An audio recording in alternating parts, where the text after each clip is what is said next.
Hello! Ako si Danny, Service Coordinator sa Regional Center dito sa Sunnytown, California. Ngayon, pag-usapan natin ang pangwalong requirement sa HCBS Final Rule, Schedule and Access to Food.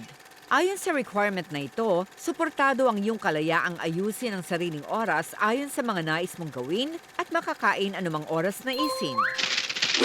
Panoorin natin kung paanong nakatulong ang artwork, ang isang Volkswagen bus at isang cabinet ng ramen para matuloy ang mga residente ng Saniyog sa kanilang mahahalagang lakad. Magandang umaga! Sinong handa na mag-bowling ngayong weekend? Kami? Magaling! Oras ng magkape! Bakit pare? Di ba gusto mong mag-bowling? Oo, kaso nalaman kong may laro pala ang team ko ngayong darating na Sabado. Gets na gets kita. May natanggap akong imbitasyon para sa Breakfast of Champions ni Baskin-Robbins ngayong Kung Sabado. may kagagaan ng loob nyo, sa Sabado ng art show ko at hindi ko pa rin natatapos yung centerpiece. Yung blankong canvas sa kwarto mo? Uy, may artist block ako. Totoo yun ha? Sabihin ba natin kay Nova?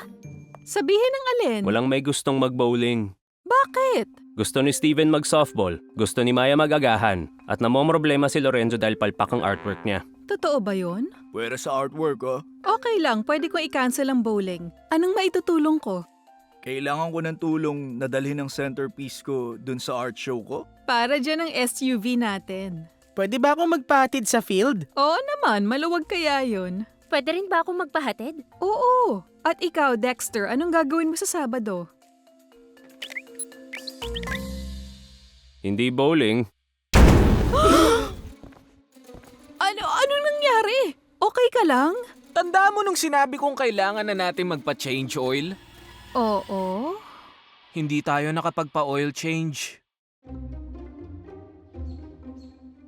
Hi, sis. O bakit?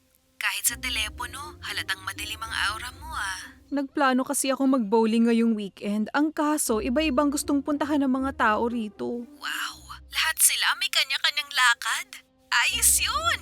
Tama, okay nga at nagsabi akong ihahatid ko sila kaya lang nasira yung SUV at hindi ko alam kung anong gagawin ko. Alam mo, minsan gustong-gusto natin silang tulungan. Nakakalimutan natin kaya naman nilang mag-isa. At nang dahil doon, natutulungan nila, tayong tulungan sila. Tama, hahayaan ko sila makapagplano para alam nilang kailangan gawin. Tama ka! Okay, isang buwang hindi magagamit ang SUV. Kailangan nating mag-isip ng paraan. 33 minutes na lang, tanghalian ko na. At wala na akong pagkain. Okay lang, gagawa natin yan ng paraan. Kung ganon, hindi pwedeng iasa sa kapalaran ng misyon na ito. Planuhin ang mga pangangailangan at ihatid ng ligtas sa mga tao at ang artwork ni Lorenzo. Akin na ang grape soda. Kailangang iligtas ang kalawakan.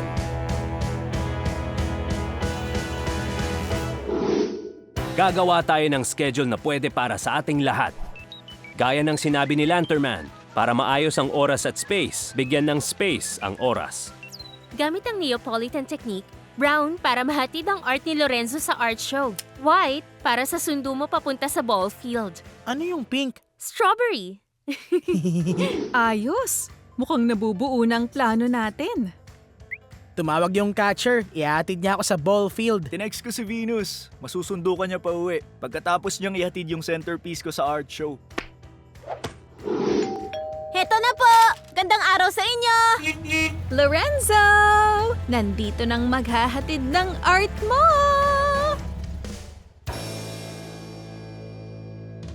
Yan, ang isang buwan ng maayos na pagpaplano. Isa yang home run.